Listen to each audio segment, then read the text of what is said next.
Hello everyone, আসসালামু আলাইকুম। এর আগের ভিডিওতে আমরা দেখেছিলাম সপ্তম শ্রেণীর বিজ্ঞানের চতুর্থ অধ্যায়ের পাঠ 1 এবং 2 সম্পর্কে আলোচনা করেছিলাম, এবং আজকে এই ভিডিওতে আমরা আলোচনা করব বিজ্ঞান চতুর্থ অধ্যায়ের পাঠ 3 সম্পর্কে। তো চলুন দেখে আসা যাক। পাঠ 3-এ রয়েছে প্রাণীর শ্বসন। আমরা নাক দিয়ে শ্বাস প্রশ্বাস গ্রহণ করি। শ্বাস প্রশ্বাসের সময় আমরা কি গ্যাস গ্রহণ ও ত্যাগ করি?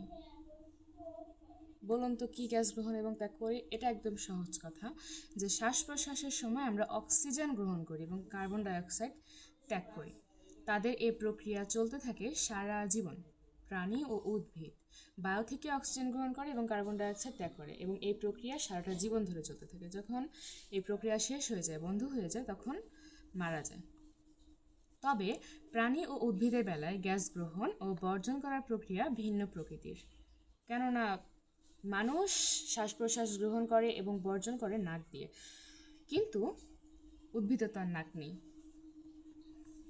উদ্ভিদ পাতে অবস্থিত স্টোমাটা নামক এক প্রকার ছিদ্রের মাধ্যমে অক্সিজেন গ্রহণ করে। উদ্ভিদের অক্সিজেন গ্রহণ করার জন্য পাতে একটি ছিদ্র থাকে, সেই ছিদ্রের নাম স্টোমাটা। নিম্ন ও উচ্চ শ্রেণীর প্রাণীর দেহে গ্যাসের আদান প্রদান ঘটে বিভিন্ন প্রকার অঙ্গের মাধ্যমে, যেমন ফুলকা, ফুসফুস। নিম্ন ও উচ্চ শ্রেণীর প্রাণী বলতে আমরা কি বুঝি? নিম্ন শ্রেণীর প্রাণী হচ্ছে অ্যামিবা, ব্যাকটেরিয়া, ভাইরাস, এসব ছোট ছোট। আর উচ্চ শ্রেণীর প্রাণী হচ্ছে মানুষ, বিভিন্ন পশু পাখি, এগুলো। এরা ফুলকা আর ফুসফুসের সাহায্যে শ্বাস প্রশ্বাস গ্রহণ করে। যে অঙ্গগুলো শ্বসন কার্য চালানোর কাজে অংশ নেয় তাদের একত্রে শ্বসনতন্ত্র বলে। এই শ্বসন যে প্রক্রিয়াটা ঘটে, যেটা আমরা আগের পাঠগুলোতে আলোচনা করেছি, এই শ্বসন চালানোর জন্য যেই কাজগুলো আছে, কাজ চালানোর জন্য যারা কিনা অংশ নেয়, আমাদের দেহে যে অঙ্গগুলো অংশ নেয় তাদেরকে একত্রে বলা হয় শ্বসনতন্ত্র। এই সংজ্ঞাটা আমরা মুখস্থ রাখবো, যে অঙ্গগুলো শ্বসন কার্য চালানোর কাজে অংশ নেয় তাদের একত্রে শ্বসনতন্ত্র বলে। মানব শ্বসনতন্ত্র নিম্নলিখিত অঙ্গগুলো দিয়ে গঠিত। এগুলো আমরা প্রত্যেকে মুখস্থ রাখবো। মানুষের যে শ্বসনতন্ত্রগুলো আছে, এগুলো এই অঙ্গগুলো নিয়ে গঠিত হয়। প্রথমে রয়েছে নাসারন্ধ্র ও নাসাপথ, নাসাগলবিল, স্বরযন্ত্র, শ্বাসনালী বা ট্রাকিয়া, ক্লোম শাখা বা ব্রোঙ্কাস, ফুসফুস, মধ্যচ্ছদা। এখন চলুন এগুলো নিয়ে আলোচনা করা যাক। নাসারন্ধ্র ও নাসাপথ। নাসিকা মুখ গহ্বরের উপরে অবস্থিত একটি ত্রিকোণাকার গহ্বর। নাসিকা মানে কি? নাসিকা মানে হলো আমাদের নাক। এই নাক আমাদের মুখের উপর অবস্থিত একটি 3 কোণার গহ্বর। এটি সামনের নাসিকা ছিদ্র হতে পশ্চাতে গলবিল পর্যন্ত বিস্তৃত। এই নাসারন্ধ্র ও নাসাপথ জিনিসটা হচ্ছে সামনে নাসিকার ছিদ্র, নাকের ছিদ্র থেকে পেছনে এই যে গলবিল, এই যে এখানে একটা চিত্র দিয়ে দেওয়া হয়েছে, এটাকে বলা হয় গলবিল। এই গলবিল পর্যন্ত এটি ছড়ানো, বিস্তৃত। একটি পাতলা পর্দা দিয়ে এটি 2 ভাগে বিভক্ত হয়েছে। এর সম্মুখভাগ লোম ও পশ্চাৎ দিক ঝিল্লি দ্বারা আবৃত থাকে। আমরা নাক দিয়ে যে বায়ু গ্রহণ করি তাকে প্রশ্বাস বলে। প্রশ্বাস বায়ুতে ধূলিকণা, রোগ জীবাণু থাকলে তা এই লোম ও ঝিল্লিতে আটকে যায়। সহজভাবে বলি, এই নাসারন্ধ্র ও গলবিল পর্যন্ত যে পথ থাকে সেটাকে 2 ভাগে ভাগ করা হয়। একটা হচ্ছে, এটাকে একটা ছাঁকন প্রক্রিয়া বলা যায়। এক জায়গায় লোম থাকে এবং অন্য একটি জায়গায় ঝিল্লি বা একটা পর্দা থাকে। ছাঁকন প্রক্রিয়া কিভাবে বলা যায়? আমরা যে বায়ু গ্রহণ করি তা সবসময় বিশুদ্ধ বায়ু হয় না।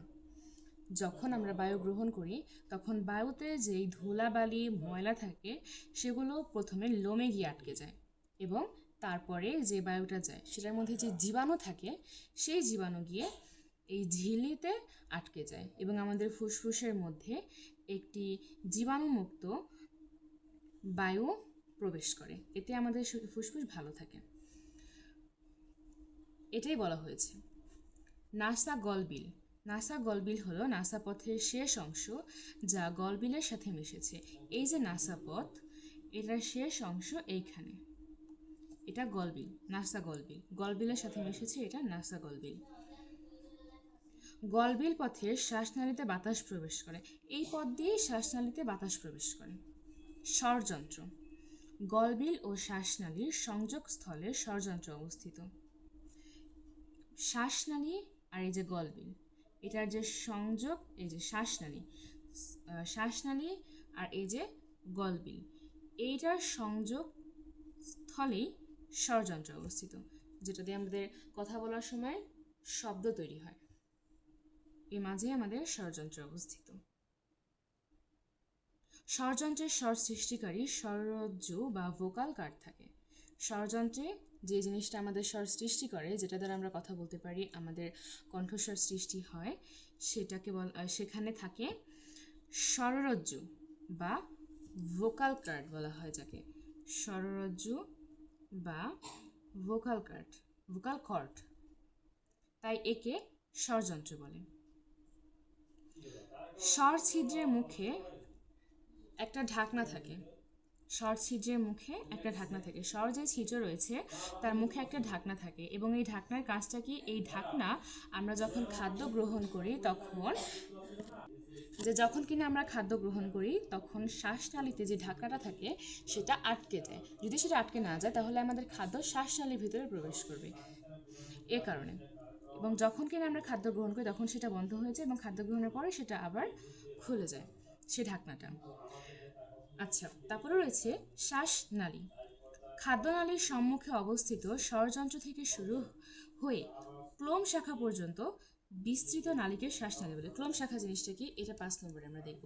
ক্লোম শাখা, এটা নিয়ে পরে আলোচনা করা যায়। হ্যাঁ, শ্বাসনালী পরে আলোচনা করবো, আগে ক্লোম শাখা নিয়ে আলোচনা করা যায়। শ্বাসনালী ফুসফুসের কাছে এসে ডান ও বাম দুটি শাখায় বিভক্ত হয়ে যথাক্রমে ডান ও বাম ফুসফুসে প্রবেশ করে। শ্বাসনালী যখন ফুসফুসের কাছে আসে তখন সেটা দুটি শাখায় বিভক্ত হয়ে যায়, একটা ডান শাখা, একটা বাম শাখা, এবং আমাদের ডান ফুসফুসে প্রবেশ করে, বাম ফুসফুসে প্রবেশ করে। এদেরকে ডান ও বাম ক্লোম শাখা বা ব্রঙ্কা, এক বচনে ব্রঙ্কাস বলে। ক্লোম শাখা কেন বলা হয়েছে? একটা প্রতিষ্ঠানের, ধরুন একটা প্রতিষ্ঠান, সেই প্রতিষ্ঠানটা যেখানে যেটা সেটার আসল প্রতিষ্ঠান, যেখানে সেটা তৈরি হয়েছে, সেখানে ছাড়াও সেই প্রতিষ্ঠানে অনেকগুলো শাখা থাকে, বিভিন্ন জায়গায় জায়গায় বাংলাদেশে অনেক শাখা থাকে। সেই শাখা, এটাও সেরকমই একটা, শ্বাসনালী ফুসফুসের কাছে এসে দুটো শাখা বিভক্ত হয়ে যায়। শ্বাসনালী আসল, সেটা ফুসফুসের কাছে এসে সেটা শাখা হয়ে যায়, সেইটাকে বলা হয় ক্লোম শাখা। ফুসফুসে প্রবেশ করার পর এই শাখাদ্বয় অসংখ্য শাখা প্রশাখায় বিভক্ত, এবং ফুসফুসে যখন এটা প্রবেশ করে, আচ্ছা আমি আবার বলি, শ্বাসনালী বা ব্রঙ্কাস, শ্বাসনালী যখন ফুসফুসের কাছে আসে তখন ডান ও বাম শাখায় সেটা বিভক্ত হয়ে যায়, এবং ডান ও বাম ফুসফুসে সেটা প্রবেশ করে। সেটা ফুসফুসে প্রবেশ করার পর সেটা আরও অনেকগুলো শাখা প্রশাখা বের হয়ে যায়, এবং এদেরকে একত্রে, এই শাখা প্রশাখা প্রত্যেককে একত্রে বলা হয় ব্রঙ্কিওল। ব্রঙ্কায়ের গঠন শ্বাসনালীর মতো। এখন শ্বাসনালী দেখি। খাদ্যনালীর সম্মুখে, আমাদের যে খাদ্যনালী আছে সেটার সামনে অবস্থিত স্বরযন্ত্র থেকে, খাদ্যনালীর সামনে স্বরযন্ত্র থাকে, এবং সেই স্বরযন্ত্র থেকে শুরু করে ক্লোম শাখা পর্যন্ত, এই ক্লোম শাখা ফুসফুসে প্রবেশ করার পর যে শাখা বের হয় সেটা ক্লোম শাখা। সেই ক্লোম শাখা পর্যন্ত যে লাইনটা বিস্তৃত থাকে, যে নালীটা বিস্তৃত থাকে, সেই নালীকে শ্বাসনালী বলে। শ্বাসনালীর মাধ্যমে বায়ু ফুসফুসে প্রবেশ করে। সহজ। এবার দেখা যাক ফুসফুস। বক্ষ গহ্বরের ভিতরে দুটি ফুসফুস হৃৎপিণ্ডের দুই পাশে অবস্থিত। এই যে মানব শ্বসনতন্ত্র, বক্ষ গহ্বর মানে বুকের ভিতরে দুটো ফুসফুস থাকে, একটা ফুসফুস, এই যে একটা ফুসফুস হৃৎপিণ্ডের দুই পাশে অবস্থিত। এটা স্পঞ্জের মতো নরম ও কোমল, স্পঞ্জের মতো নরম, এটা অনেক নরম। ডান পাশের ফুসফুসটি বাম পাশের ফুসফুসের সামান্য বড়। এগুলো আমাদের মনে রাখতে হবে যে ডান পাশের ফুসফুসটি বাম পাশের ফুসফুসের থেকে একটু বড় হয়। ডান পাশের ফুসফুস বড়, ডান পাশের ফুসফুস বড়। ফুসফুস দুই ভাঁজ বিশিষ্ট প্লুরা নামক একটি ঝিল্লি বা পর্দা দ্বারা আবৃত। ফুসফুস কি দ্বারা আবৃত? এই যে ফুসফুস, এবং এর বাইরে ঝিল্লি বা পর্দা দ্বারা এটি আবৃত, এই যে প্লুরা পর্দা, দুই ভাঁজ বিশিষ্ট, এই যে একটি ভাঁজ, এই যে একটি ভাঁজ। এই 2 ভাঁজ বিশিষ্ট পর্দা দ্বারা আবৃত থাকে। এই পর্দাটির নাম হচ্ছে প্লুরা। 2 ভাঁজের মধ্যে এক প্রকার পিচ্ছিল পর্দা থাকে। এই দুটি পর্দার মধ্যে একটা পিচ্ছিল পর্দা আছে। ফলে শ্বাস প্রশ্বাস কাজে ফুসফুস ও বক্ষগাত্রের সাথে কোনো ঘর্ষণ লাগে না। এই পিচ্ছিলের জন্য এটা 2 ভাঁজের যে পিচ্ছিল, এই পিচ্ছিল থাকার কারণে এই শ্বাস প্রশ্বাসের কাজে বিভিন্ন কাজের সময় একসাথে এদের ঘর্ষণ লাগে না, ঘষা লাগে না। ব্রঙ্কাস প্রতি পাশে ফুসফুসে প্রবেশ করে অসংখ্য শাখা প্রশাখায় বিভক্ত হয়। মানে ব্রঙ্কাস বললাম যে 2 পাশে এটা প্রবেশ করার পর অনেকগুলো শাখা প্রশাখায় বিভক্ত হয়ে যায়। এই সূক্ষ্ম ব্রঙ্কিউলগুলো বায়ুথলি বা বায়ুকোষে প্রবেশ করে। ছোট ছোট অনেকগুলো শাখা হয়, সেগুলোকে একত্রে বলা হয় ব্রঙ্কিউল। এবং এই ব্রঙ্কিউলগুলো কি করে, কই গেল,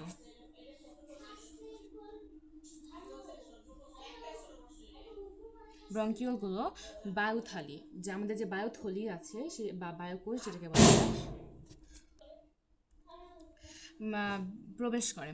প্রত্যেকটি বায়ুথলি পাতলা অ্যাপিথেলিয়াল কোষ দ্বারা গঠিত। মানে প্রত্যেকটা বায়ুথলি যেই কোষ দিয়ে গঠিত, এক একটা বায়ুথলি যে কোষগুলো দিয়ে গঠিত হয় সেই কোষগুলোর নাম হলো অ্যাপিথেলিয়াল। এই কোষগুলো কৈশিক জালিকা দ্বারা পরিবেষ্টিত। কোষগুলোতে বায়ু প্রবেশ করলে এগুলো বেলুনের মতো ফুলে ওঠে ও পরে আপনা আপনি কুঞ্চিত হয়ে যায়। যখন এই কোষগুলোতে, যে কোষগুলো আছে কোষগুলোতে যখন বায়ু প্রবেশ করে, কোষগুলোতে যখন বায়ু ঢোকে তখন বেলুনের মতো ফুলে ওঠে। যখন কিনা বেলুনে বায়ু প্রবেশ করানো হয় তখন কিন্তু বেলুন ফুলে ওঠে। একইভাবে কোষগুলোতে যখন বায়ু প্রবেশ করানো হয় তখন এগুলো বেলুনের মতো ফুলে ওঠে ও পরে একা একাই কুঞ্চিত হয়ে যায়। বায়ুথলি ও কৈশিক জালিকা উভয়ের প্রাচীর এত পাতলা যে সহজে এগুলোর মধ্যে দিয়ে বায়ু আদান প্রদান করতে পারে। এগুলো পড়ার সময় একটু মনোযোগ দিয়ে পড়লেই হবে। পড়ার সময় দেখার সময় যেমন মনে হয় অনেক কঠিন, কিন্তু আসলে কিন্তু এতটা কঠিন না, সহজ আছে। এবার লাস্ট, মধ্যচ্ছদা।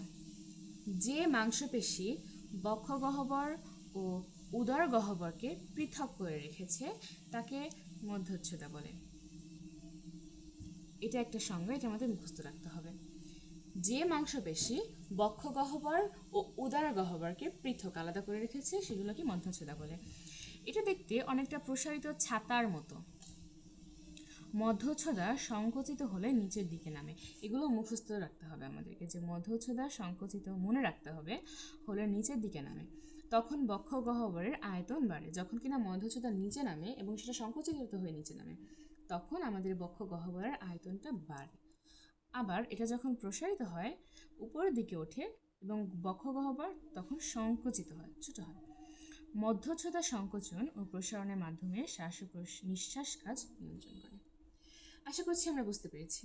এবার দেখা যাক পাঠ 4-6। আচ্ছা, শ্বসন পদ্ধতি। এতক্ষণ আমরা যে এতদিন শ্বসন নিয়ে আলোচনা করলাম পূর্বের পাঠগুলোতে, সেই শ্বসনটা কিভাবে হয় সেই পদ্ধতি নিয়ে এখন আলোচনা করব। আমরা নাক দিয়ে বাতাস নিই এবং ছেড়ে দিই, নাকই আসল। একে আমরা সাধারণত শ্বসন বলি। সাধারণ ভাষায় এটাই শ্বসন, একদম কোনো বিস্তারিত ছাড়া, কোনো ব্যাখ্যা ছাড়া সাধারণ ভাষায় এইটাই শ্বসন। আমাদের এই ধারণা ভুল। এটা আমরা মনে করতাম আগে যে এটাই শ্বসন, কিন্তু আমাদের এই ধারণাটা ভুল। কারণ আমরা যে বাতাস নিই সেটাই শ্বসন, সেটা আমরা মনে করতাম, যেটা খুব সাধারণ একটা কথা যে আমরা বাতাস নিই, কিন্তু ধারণাটা আসলে ভুল। এটাই না, আরও কিছু কাজ দেখি কী কী কাজ আছে। আমাদের বুক অবিরত সংকুচিত ও প্রসারিত হয়, এটা অবশ্যই। এতে ফুসফুসের আয়তন বাড়ে ও কমে। এই যে একটু আগে এখানে বললাম, সংকুচিত হলে আয়তন বাড়ে এবং প্রসারিত হলে আয়তন কমে। ফুসফুস অবিরত সংকুচিত ও প্রসারিত হয়ে অক্সিজেন গ্রহণ ও কার্বন ডাই অক্সাইড ত্যাগ করে। এভাবে অবিরত অক্সিজেন নেওয়া ও কার্বন ডাই অক্সাইড পরিত্যাগ করাই শ্বাসক্রিয়া নামে পরিচিত। আমরা যে অক্সিজেন গ্রহণ করে কার্বন ডাই অক্সাইড ত্যাগ করি, এটাই শ্বাসের যে কাজ, শ্বাসক্রিয়া নামে পরিচিত। এটা শ্বসনের একটা ধাপ, এটাকে বলে একটা ধাপ। শ্বসন প্রক্রিয়াকে কয় ভাগে বিভক্ত করা যায়? 2 ভাগে। এক হচ্ছে বহিঃশ্বসন, আর এক হচ্ছে অন্তঃশ্বসন। বহিঃশ্বসন মানে বাইরে যে শ্বসনটা, আর অন্তঃশ্বসন মানে ভিতরের শ্বসন। বহিঃশ্বসন যে প্রক্রিয়ায় ফুসফুসের মধ্যে গ্যাসীয় আদান প্রদান ঘটে তাকে বহিঃশ্বসন বলে। যে প্রক্রিয়ায় ফুসফুসের মধ্যে আর ফুসফুসের মধ্যে যে গ্যাসীয় যে আদান প্রদানটা আছে সেটাকে বলে বহিঃশ্বসন। এগুলো আমার খুঁজতে রাখতে হবে। এ পর্যায়ে ফুসফুস ও রক্তজালিকা বা কৈশিক নালীর মধ্যে অক্সিজেন ও কার্বন ডাইঅক্সাইড বিনিময় ঘটে। যখন এটা হয়, এই বহিঃশ্বসনটা যখন হয়, তখন ফুসফুস ও যে রক্তজালিকা বা কৈশিক নালী আছে তার মধ্যে অক্সিজেন ও কার্বন ডাইঅক্সাইডের বিনিময় ঘটে। বহিঃশ্বসন আবার দুই পর্যায়ে সম্পন্ন হয়। এই জিনিসটাকে আমরা এইভাবে দেখতে পারি। শ্বসনকে দুই ভাগে ভাগ করা যায়, এক হচ্ছে বহিঃশ্বসন আর এক হচ্ছে অন্তঃশ্বসন। বহিঃশ্বসনকে আবার দুই ভাগে ভাগ করা যায়, এক হচ্ছে শ্বাস বা প্রশ্বাস গ্রহণ, আরেক হচ্ছে নিঃশ্বাস। এটা আমরা চিত্রের মাধ্যমে বুঝতে সহজ হয়, তাই আমরা সবাই চিত্র আঁকার চেষ্টা করব। দুটি পর্যায়ে সম্পন্ন হয়, যথা প্রশ্বাস বা শ্বাস গ্রহণ। এই জিনিসটা কি? পরিবেশ থেকে আমরা যে অক্সিজেনযুক্ত বায়ু গ্রহণ করি একে শ্বাস গ্রহণ বা প্রশ্বাস বলে। প্রশ্বাসের সময় মধ্যচ্ছদা ও বক্ষপিঞ্জরাস্থির মাঝের পেশি সংকুচিত হয়। আচ্ছা, আমরা একটু দেখি তো মধ্যচ্ছদা কোনটা। এই যে মধ্যচ্ছদা। আর বক্ষপিঞ্জরাস্থি কোনটা? বক্ষপিঞ্জরাস্থি এখানে দেয়নি, তবু বলেছে মধ্যচ্ছদা ও বক্ষপিঞ্জরাস্থির মাঝে যে কিছু পেশি আছে যে সংকুচিত হয়। তারপর রয়েছে নিঃশ্বাস। প্রশ্বাসের পরপর নিঃশ্বাস পর্যায় শুরু হয়। এ পর্যায়ে মধ্যচ্ছদা ও পিঞ্জরাস্থির পেশিগুলো শিথিল ও প্রসারিত হয় এবং ফুসফুস আয়তনে ছোট সংকুচিত হয়। ফলে বায়ুথলির ভিতরে বায়ু, কার্বন ডাইঅক্সাইড গ্যাস ফুসফুস থেকে ব্রঙ্কাস ও ট্রাকের মাধ্যমে পরিবাহিত হয়, নাসারন্ধ্র দিয়ে বায়ু নির্গত হয়। এই নিঃশ্বাস নিয়ে আমরা শ্বাস নিই, শ্বাস ছাড়ি, এটাই মনে হচ্ছে, এত ঘুরিয়ে গেছে, এটা বাদ। তারপরে রয়েছে অন্তঃশ্বসন। অন্তঃশ্বসন প্রক্রিয়া দেহকোষস্থ খাদ্য অক্সিজেনের সাথে জারিত হয়ে গতিশক্তি ও তাপ শক্তিতে পরিণত হয়। যেটা বললাম আমরা আর কি, যে দেহের ভিতরে যে খাদ্য থাকে সেটা অক্সিজেনের সাহায্যে জারিত হয়ে তাপ শক্তি গতিশক্তি রূপান্তরিত হয়। এটা আমরা একদম প্রথমে আলোচনা করেছিলাম এই বিষয়টা নিয়ে। ফুসফুসের রক্তে যে অক্সিজেন প্রবেশ করে তা রক্তের মাধ্যমে বাহিত হয়ে দেহের দূরবর্তী কোষকৈনারিতে পৌঁছায়। ফুসফুসে যে রক্ত থাকে তার মধ্যে যে অক্সিজেনটা প্রবেশ করে সেটা ওই রক্তের মাধ্যমেই বাহিত হয়ে দেহের দূরের বিভিন্ন কোষকণালীতে পৌঁছায়। কৈশিকণালীর গাত্র ভেদ করে আন্তঃকোষস্থ রস হয়ে কোষের অভ্যন্তরে প্রবেশ করে। তারপর এটি কোষের ভিতরে খাদ্যের সাথে রাসায়নিক বিক্রিয়া করে শক্তি উৎপন্ন করে। এর ফলেও তাপ শক্তি ও কার্বন ডাইঅক্সাইড তৈরি হয়। এই কার্বন ডাইঅক্সাইড আবার রক্ত দ্বারা বাহিত হয়ে ফুসফুসে ফেরত আসে। আচ্ছা, আমরা শ্বসনতন্ত্রের চিত্রটা একটু দেখি। নাসারন্ধ্র থেকে নাসাপথ, নাসাপথ থেকে নাসাগলবিল, নাসাগলবিল থেকে ট্রাকিয়া, ট্রাকিয়া থেকে ব্রঙ্কাস, ব্রঙ্কাস থেকে ব্রঙ্কিউল, আবার এভাবে উল্টো পাশে এভাবে আসবে। আবার ব্রঙ্কিউল থেকে অ্যালভিওল বা বায়ুথলি। ব্রঙ্কিউল থেকে এটা এখানে আসছে অক্সিজেন। O2 মানে অক্সিজেন এবং CO2 মানে কার্বন ডাইঅক্সাইড। এই যে হচ্ছে সংক্ষিপ্ত রূপ। O2 মানে হচ্ছে অক্সিজেন এবং CO2 মানে কার্বন ডাইঅক্সাইড। অক্সিজেনের পরিবর্তে আমরা O2 লিখতে পারি সংক্ষেপে এবং কার্বন ডাইঅক্সাইডের পরিবর্তে আমরা CO2 লিখতে পারি সংক্ষেপে। যেমন আমরা